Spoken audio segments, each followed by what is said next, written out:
What if the world's greatest hero turned out to be its biggest threat? That's how the story begins for our protagonist, Leo, the legendary warrior celebrated across the human realm as the strongest fighter alive. One day, the kingdom calls upon him to complete a critical mission: destroy the demon army led by the fearsome Queen Echidna, whose forces have been laying waste to entire cities. Leo, loyal to his duty, gathers 3 allies to take on the threat, but soon realizes they're totally unqualified. The swordsman is clueless about magic, the healer refuses to learn anything but recovery spells, and the archer, useless in close combat. So, Leo, a royal knight trained in all forms of battle and advanced sorcery, decides to fight alone. First, he faces Edvard the Crimson Roar, a half-dragon brute with nearly impenetrable scales. Leo defeats him using a powerful spell. Then, he runs into Myrnas the Shadowless, a lightning-fast demon who wounds him slightly, which was a big mistake. Enraged, Leo unleashes Pinsin Kamui, a massive spell that obliterates the church they were fighting in,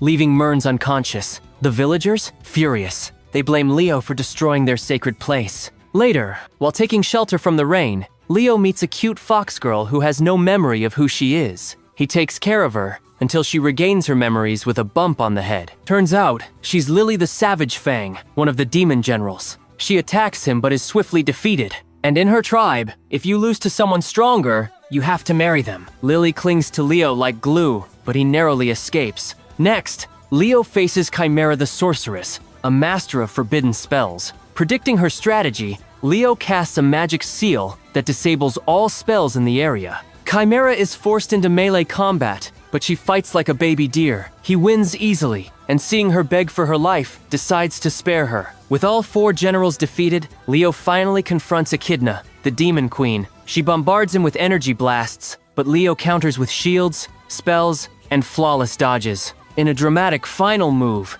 he pierces her forehead gem, the source of her power, and ends the war in a single blow. He did it, alone. Leo returns to the capital expecting praise, but instead, he's met with fear. People whisper behind his back, calling him a monster in human skin. The kingdom, terrified of his power, turns against him. Bounty hunters and assassins come for his head, but no one stands a chance. After all, he soloed a demon army. Then, the king summons him. He thanks Leo for saving the realm and protecting the Philosopher's Stone, but the people want him gone. Even though it hurts, the king must think of the kingdom and banishes Leo. Confused, betrayed, and now homeless, Leo wanders the world. No friends, no home, no purpose. He begins to question everything: why he fought, why he saved a world that doesn't want him. Until one night, he overhears someone mention the demon army is recruiting, and that gives him a crazy idea. The only one who might accept him now is the demon queen. Leo heads to a cave to prepare his pitch.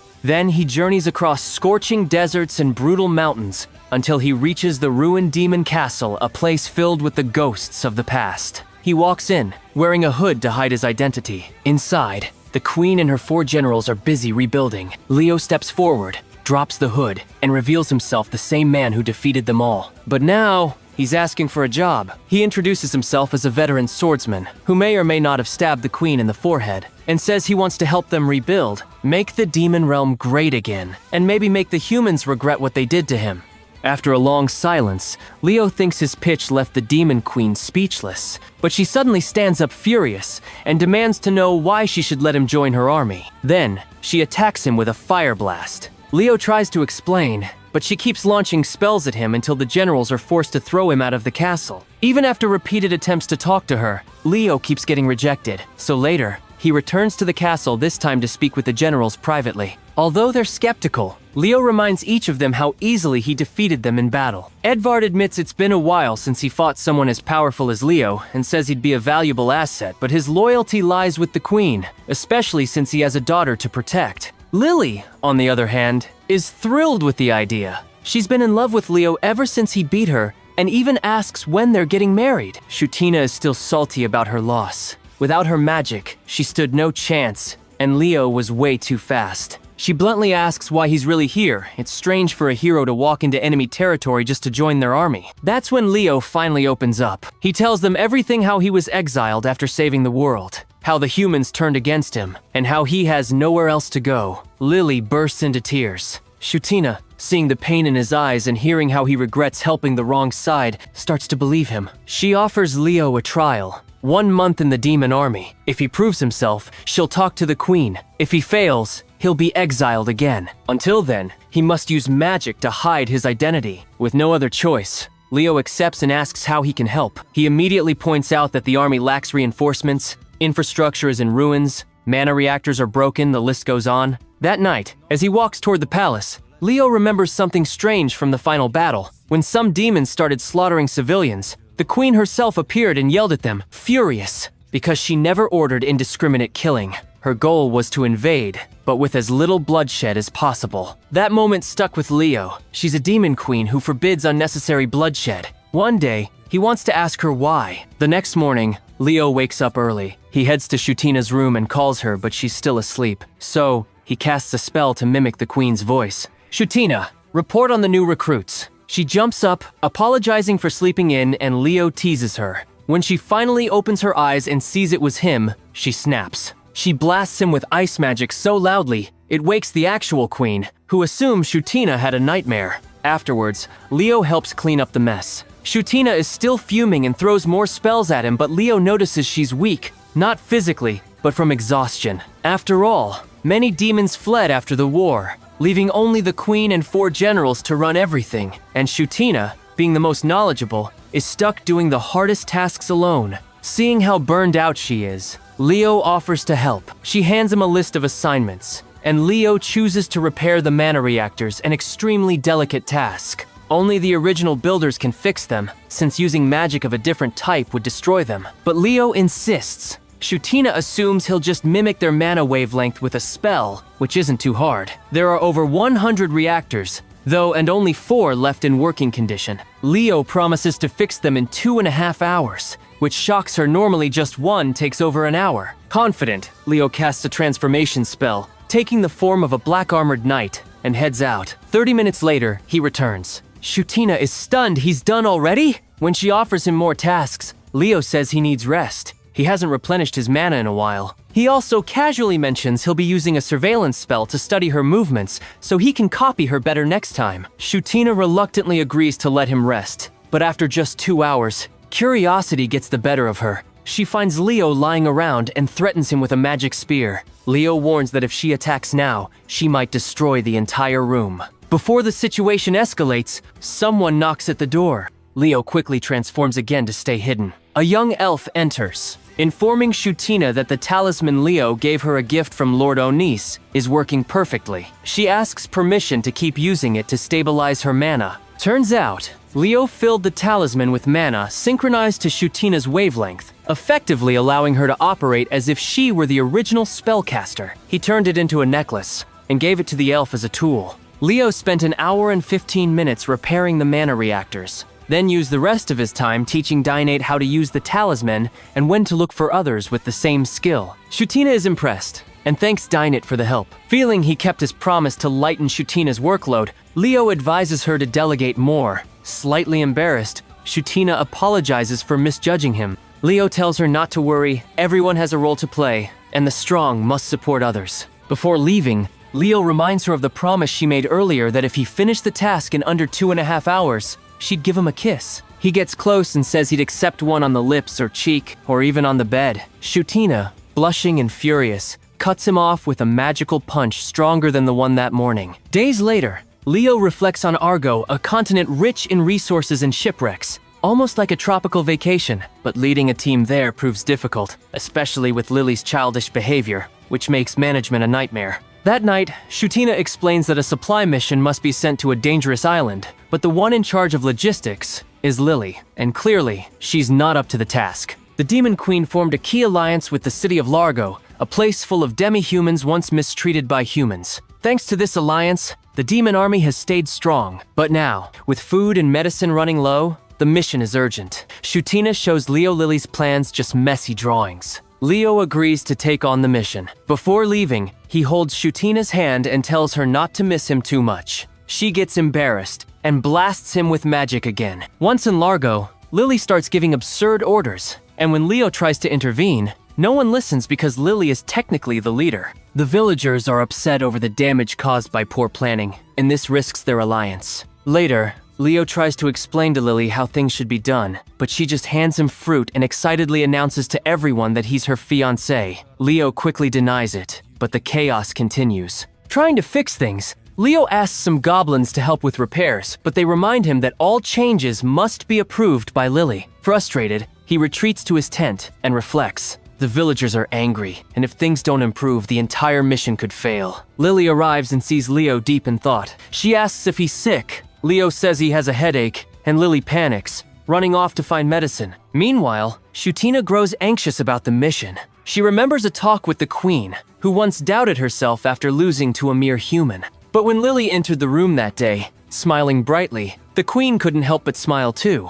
Back at the village, Leo decides to help Lily learn leadership. So when she returns, he fakes a deadly snake bite from a snake he summoned himself. He claims no one in town can cure him unless she gathers special herbs. Lily panics and races out. While healing himself, Leo sends a surveillance eye to follow her, setting up a series of tests. Lily transforms into the divine wolf, a deity of her old village, and begins the trials. First, she encounters a spell blocking the path. Physical and magical attacks do nothing. But after several minutes, she finally breaks through. Next, a wall of snipe monsters blocks her way. Leo hopes she'll ask for help, but Lily chooses to go solo. She maneuvers the creatures until they crush the central one. The wall collapses. Then, she meets a villager who warns her about a deep canyon and suggests getting help. This time, Lily listens and returns to town for assistance. Leo is thrilled. Lily finally understood the value of teamwork. But then, she comes back and proudly announces that the villagers convinced her to cross a river alone instead. So she took off alone,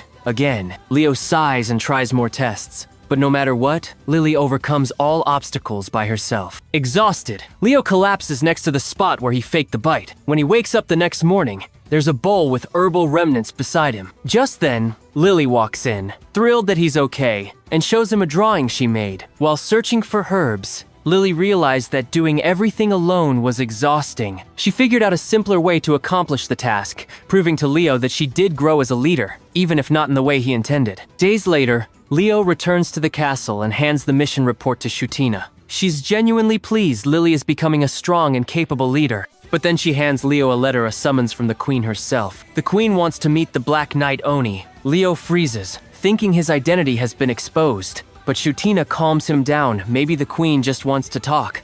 Shutina is still worried about the mysterious knight helping her. After all, he hasn't formally introduced himself to the queen, and if she ever finds out, Shutina would need to step in. But Leo tells her not to worry. If he's discovered, she should pretend she knows nothing. Feeling calmer, Leo decides to speak to the queen the next day. That night, he dreams of a high-tech world. Flying in a helicopter, he receives orders to preserve civilian lives and eliminate every demon. He jumps out of the aircraft and slices a monster in half to save a girl, then swiftly takes out the rest. But what he thought was heroic is seen as terrifying by the citizens. They look at him in fear, as if he's the real monster. Still, Leo doesn't care. His only purpose is saving humanity, no matter the cost. When he wakes up, he realizes it was just a nightmare, but for Leo, bad dreams are always a sign of bad days ahead. Later, dressed in his Black Knight Onus armor, Leo heads to the queen's hall. She's in a cheerful mood and hasn't noticed his disguise a relief. She invites him to a grand banquet, the perfect chance to talk and learn more about her. But Leo is nervous. Any slip could expose him. The meal begins, and everything goes smoothly until the queen, slightly drunk, asks why he never takes off his helmet. She insists on seeing his face. Leo hesitates, then quickly casts a minor illusion spell to change his appearance. His features shift just enough to fool the inebriated queen. She giggles, continues drinking, and forgets about the whole thing. Wanting to end the dinner quickly, Leo offers her more wine. After a few refills, he carefully steers the conversation toward the armor. He tells a made-up story. He was cursed by a goddess and must wear the armor at all times. It works. The queen wonders if he should keep the helmet on longer, but Leo charmingly replies that he's willing to risk it just to spend more time with her. Blushing, she gets even happier. Throughout the night, the queen thanks him for helping Shutina and accompanying Lily. She's impressed with how much he supported the demon army. She officially welcomes him as a member of her forces. Seizing the moment, Leo asks about a certain deuceless warrior who recently tried to join them. The queen's smile vanishes. She says she would never accept someone like that. He was the main reason her plans failed, especially the plan to steal the Philosopher's Stone. Leo realizes now the queen's true goal is the Philosopher's Stone, a legendary artifact said to be hidden in the human capital, Rhinalis. Myths say it was found by the first king over 3,000 years ago, bringing fertility, immortality, and protection from disease. But Leo knows better. He's seen the stone himself. It holds no supernatural power. As their conversation continues, the queen reveals she nearly reached it during the war. She made it to the final chamber and almost touched it. Curious, Leo asks her what she really wanted from it. The queen explains she never wanted war with humans. Her only goal was to obtain the stone. She admits the war was a mistake, but the stone, she believes it's the only hope for her people. Leo suggests she could have tried tricking the humans instead of attacking them to obtain the stone peacefully. The queen says she would have gladly worked with humans if that had been an option. She shares an old tale about an imp who tried to unite humans and demons once, but she believes harmony between the races is impossible. Leo, intrigued, asks what she would do with the stone. She takes him to the castle balcony and shows him the land of the demons, a barren, sunless wasteland with toxic air, contaminated water, and constant conflict. Demons fight each other for scraps. It's a chaotic world full of despair. She tells Leo she wants to change that world, bring light, peace, and prosperity, a life similar to what humans enjoy. That's why the stone is essential. Leo understands her motives, but he also knows that humans would never accept peaceful coexistence. They see demons as beneath them. The queen says she's willing to sacrifice everything to save her people, even if that means accepting humans into her world, or giving them a seat at the table. Leo reflects on her decision during the war, how she tried to avoid unnecessary casualties, which ultimately led to her defeat. The queen admits she doesn't hate the hero who fought her. He was simply protecting his people just as she was. She's fully aware she plays the role of a villain in the human story, but in truth, she's just a leader trying to give her people a better future, forced to make impossible choices. Leo, deeply moved by her honesty, begins to see her in a new light and feels something stir inside him. At that moment, the queen asks Leo about his true reasons for joining the demon army. After reflecting for a moment, Leo decides to be honest. He's ready to reveal that he's actually the hero, Leo, and that his goal is to help her cause. But before he can confess, Shutina and Lily burst in, handing him 2 letters. One from Mearns, the Shadow General, and one from Edward. Mearns says he's leaving on a journey and doesn't want to be followed. Edward, on the other hand, decides to give up his position, feeling guilty for failing to properly train the troops. The queen decides to go after Edward, while Leo promises that once things are settled, he'll come clean about who he truly is. Following Myrna's magical trail, Leo tracks him down. After a short scuffle, Myrna stops fighting. He recognizes Leo's strength. Leo binds him with a magical chain to prevent his escape and demands an answer. Why is he abandoning his role? Hours pass in silence, until Mearns finally opens up. He's struggling with his job interviews. As a general, he's supposed to screen new recruits, but he feels he lacks presence, social skills, and the right attitude. As someone who only interacts with spies and spirits, Mearns admits his communication skills are poor, and that could be a real problem. He asks Leo to help him improve in just 3 days. Leo is stunned, this cold, silent assassin asking for social help, but he agrees. Leo says social skills aren't something you're born with. They're built through practice. Mearns admits he never asked for help before because he didn't want to bother anyone. Everyone's too busy and he just doesn't know how to approach people. Leo, touched by this honesty, fully accepts the task. Back at the castle, Leo informs the queen and the generals of Mearns' request. The queen is surprised by Mearns' commitment and praises Leo's work. Leo then asks about Edward. The queen reveals she found him trying to stab himself, but Edward's skin is so tough, the blade couldn't pierce it. In the end, they left him with his daughter, Juliet, hoping that being with her might calm his self-destructive thoughts. The next day, Leo and Mearns begin training as waiters in the castle kitchen.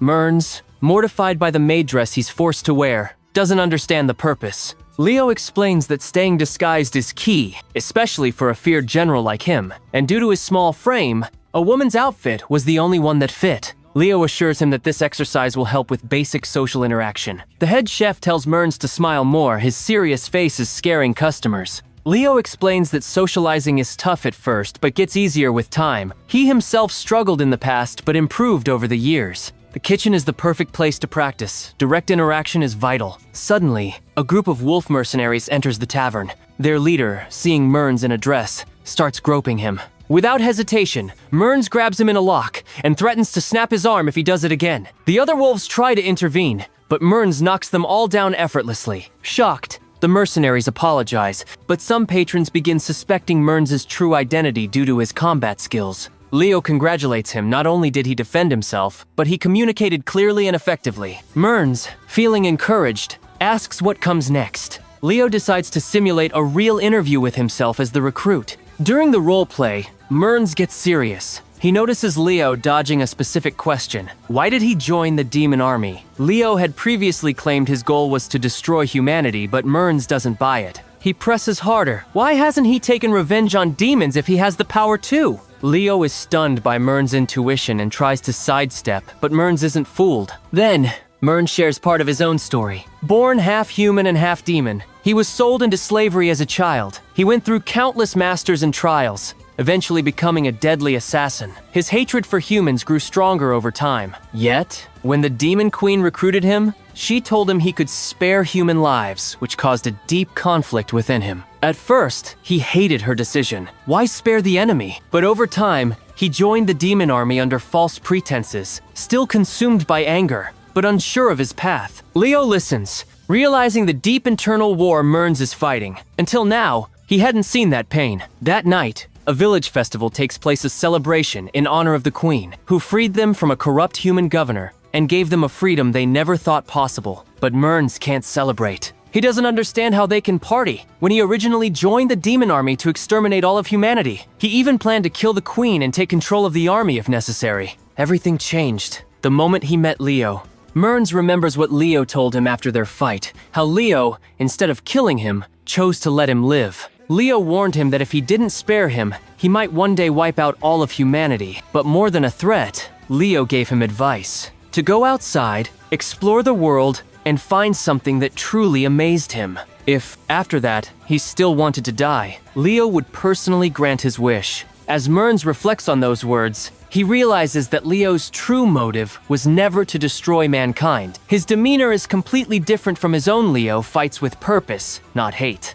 And when he looks back at the demon army, Mearns sees they aren't what he once thought. Shutina, though awkward, always keeps her cool. Lily, wild and impulsive, is full of good intentions. And himself, the cold-hearted assassin, now faces a deep inner conflict, a feeling that became even stronger after learning of Leo's exile. Leo, sensing this emotional weight, gently tells Mearns not to cry. He feels guilty for touching such a vulnerable part of him. So, Leo decides to reveal his truth. Though it makes him uncomfortable to share something so personal, he explains how the world they live in wasn't always like this. Before the demons appeared, Earth was an advanced human-only society, technologically superior and thriving. But one day, a massive crater opened in Tokyo, and demons began to emerge. In desperation, humans created Project Demon Air, a program that infused demonic power into chosen individuals to create invincible warriors. Among them was Leo. From the moment he woke, Leo was the hero, the savior of mankind.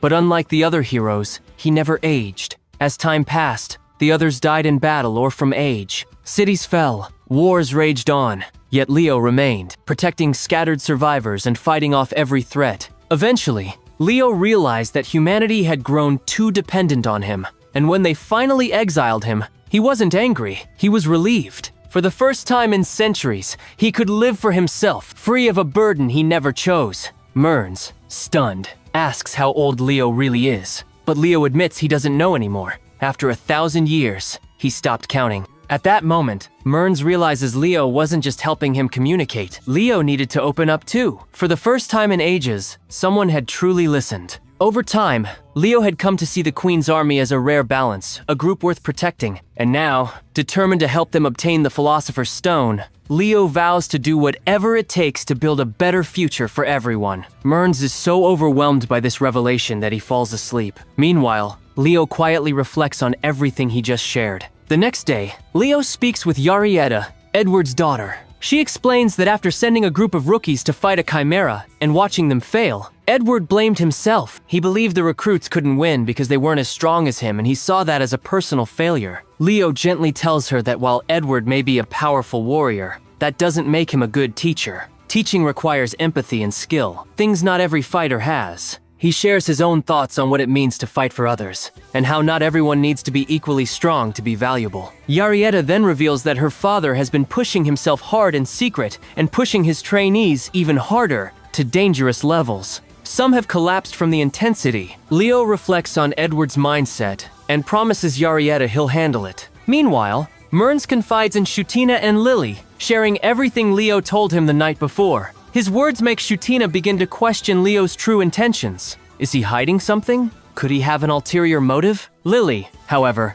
believes in him wholeheartedly. She's sure Leo's actions come from a good place. Shutina, though unsure, admits Leo has been nothing but helpful. So, they agree to keep trusting him for now, but also decide to keep a close eye on him, just in case. Later, Leo is summoned to the Queen's Hall. She informs him that General Edward has officially resigned and is now standing in the regular soldier ranks. This complicates things. Edward was a key pillar of their military strength. The Queen, visibly worried, asks Leo if he has any ideas. He offers to handle the situation himself. After a short pause, the Queen agrees. But she warns him once this issue is resolved, they must meet again to discuss another important matter. Leo doesn't like the sound of that, but accepts anyway. Elsewhere, a group of miners uncovers an ancient battlesuit armor once used to fight high-level demons. Leo explains to Yarietta and Lily that he plans to use this relic to combat an incoming threat. Meanwhile, Edward gives a farewell speech to his troops when suddenly, a gigantic war machine appears. Enraged, Edward orders his men to attack, but their weapons do nothing. The machine seems invincible. It fires a green beam that sends the soldiers running in fear. Edward, furious, charges in alone. The machine draws a glowing energy sword that nearly cuts him down. But just as disaster strikes, Leo appears, canceling his invisibility spell and landing between Edward and the blade. Leo calmly tells him, "I'm here to help. Let's bring this thing down together."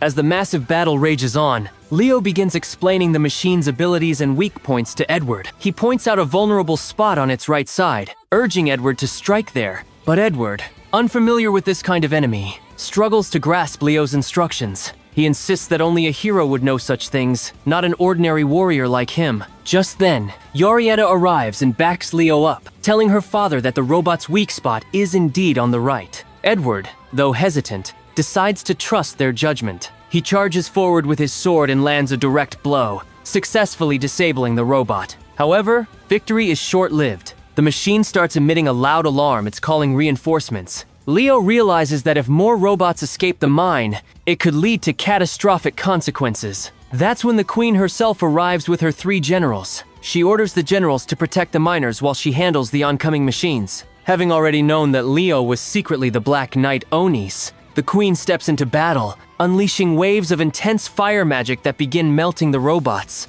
But they keep advancing. Frustrated, she hurls massive energy blasts that shake the ground beneath them. Watching the carnage, Murns quietly tells Shutina and Lily that the Queen is finally releasing the anger and tension she's carried for so long. Meanwhile, Leo uses this opportunity to scold Edward. He criticizes him for knowing so little about robots and other powerful threats, things a high-ranking warrior should understand. Edward doesn't argue. He admits he's never faced anything like this before. But Leo pushes harder, saying those are just excuses. The argument escalates until Yarietta intervenes, reminding Leo that not everyone is like him. He can't expect others to match his level without proper guidance. She urges Leo to help train Edward from the ground up, just as any good mentor would. Leo listens. And finally, Edward admits his mistakes. He apologizes to his soldiers, realizing that being a leader means more than just strength. It's about support and humility. The soldiers, though blunt with him, ultimately thank him. They were inspired by Edward and promised to continue fighting under his command.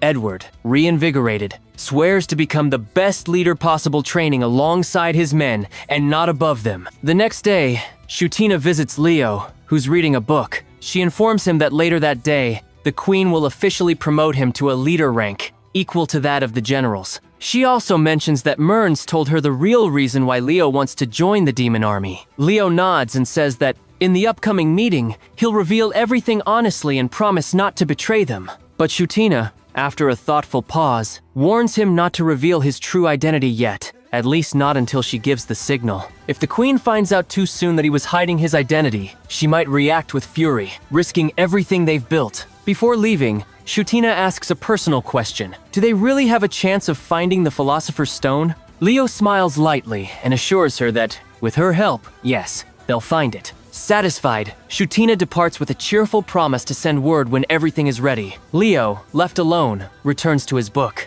But something about the illustrations catches his eye. The story of a goblin doesn't match what he remembers. This sparks a deeper memory. Leo recalls how the demon invasion truly began. It wasn't sudden chaos, but a slow burn sparked by the arrival of a goblin named Habrak. This demon told him that their kind hadn't come to exterminate humanity, especially not goblins like himself. According to Habrak, the portal that opened was the result of experiments by the Demon King, Belial. This gateway between worlds allowed many demons, curious or desperate to escape the hellish war in their homeland, to cross into Earth. In their world, ruled by the tyrannical Demon King Belial, constant war and lack of resources made life unbearable. Though Habrak tried to reason with Belial, nothing changed. Leo, intrigued, notes that the name Belial is also found in human books. Habrak grows nervous, fearing Leo might kill him for revealing too much, but he continues anyway. He says that, at some point, a demon noble must have visited the human world, reinforcing the idea that Belial orchestrated everything. When Leo asks why Belial opened the portal in the first place, Habrak explains, their world was running out of food, land, and resources. Belial found an uninhabited island on Earth and began transporting demons there. But soon, he opened more portals, the largest one being in Tokyo, which triggered full-scale war. Most demons didn't expect an invasion. They just wanted refuge. But by then, Belial had closed the gates, trapping them in the human world. Leo then asks the most crucial question. Do you think Belial and his nobles will try to colonize the human world again? Without hesitation, Habrak replies, yes, they will. Humans are too weak to stop them. Habrak, the little demon, reveals more shocking details about the past invasion. He explains that demon spies infiltrated the human world and fed key information to the Demon King, encouraging him to conquer humanity with his army. He also explains that high-ranking demons like the Alchuli were the ones who truly started the war. Demons of lower rank, like himself, were treated like garbage looked down upon, abused, and considered worthless. It was that cruelty along with the Demon King's tyranny that made Habrak dream of escaping his world. Feeling completely defeated, Habrak lies down on the ground, convinced that his fate is sealed and someone will eventually end his life. He offers Leo the chance to kill him, but instead of drawing his sword, Leo thanks him for the valuable information and tells him he won't kill him. He'll take him to a containment unit. Surprised, the imp follows Leo. Along the way, Habrak timidly asks a question that's been bothering him. What's your name? Leo, caught off guard, realizes this is the first time a demon has ever asked for his name. Habrak explains that his father taught him every creature born into this world has a name, and as long as someone remembers it, that person's existence will never truly vanish.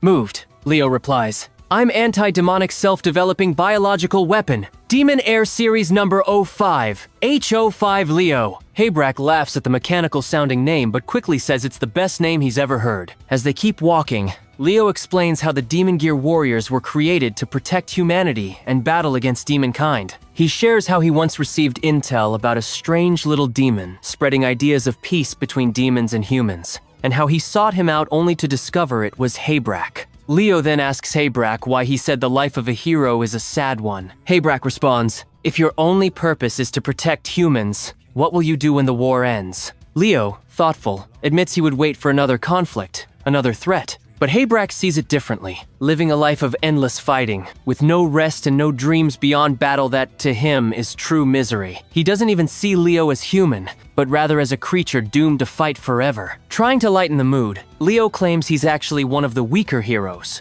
so he might die soon anyway. Habrak smirks and says he'll pray that Leo dies before becoming invincible. Leo laughs, genuinely thankful for the jab. Eventually, they reach the containment squad. Before parting ways, Habrak tells Leo that one day he'll find a way for humans and demons to live in peace, and when that happens, he wants a statue built in his honor to remember his goal. Leo wishes him luck, and tells him that humans will have to learn to coexist, whether they want to or not. As soldiers come to take him away, Habrak shouts one last message, if it ever hurts too much, go somewhere else. Do what you want. And if one day humanity doesn't need you anymore, that's your chance to finally live free. He yells, "I'll never forget your name, Leo. You better not forget mine." Leo nods, holding those words close. If his life ever changes, he'll keep that promise. That promise was made in Tokyo in the year 2060. Now, in the present, Leo knows that moment has finally arrived. Back in the present, the Queen issues a formal decree promoting the mysterious Dark Knight, Oni.